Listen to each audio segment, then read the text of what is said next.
Been a cold start to April in the inland Northwest, and that trend looks like it might be continuing for a while. Meteorologist Matt Gray is here to show us why spring is coming to a sudden stop. Matt.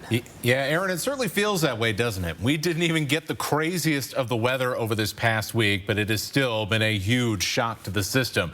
How shocking? Well, consider this. The second half of March was 5 degrees warmer, a whole 5 degrees, and the first half of March was less than a full degree cooler than April to date so far in Spokane.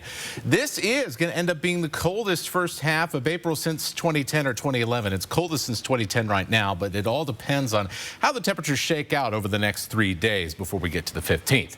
Plus, we've also had the most lows in the 20s in April since 2008. And we've got 3 more nights of 20s in the forecast. That would be the most since 1999-11. And by the way, that would be tied for second most on record in Spokane for the month of April. We're also hitting record cold temperatures in the afternoon. In fact, we just broke a streak this afternoon of record cold high afternoon temperatures. Spokane set records for the coldest high temperature for each day for the past 3 days in a row, upper 30s and low 40s in April. That's no joke. And finally, up in the mountains, we have been gaining snowpack in every river basin this month. That's right, gaining.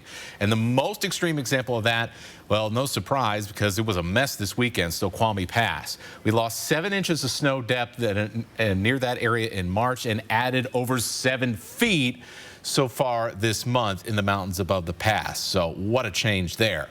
For now, the true arrival of spring definitely on pause the way things are going. And the pattern is setting up for the end of the month, looking like we'll see more active weather and more cooler than average conditions and a pretty good chance for wetter than average conditions as well. Now, caveat here, pretty unlikely that it's going to be as extreme as it was over this ongoing week, but it is a good reminder why we wait to get the garden going until the month of May, or these wild spring months like we're having right now. That is a great reminder. Thank you, Matt.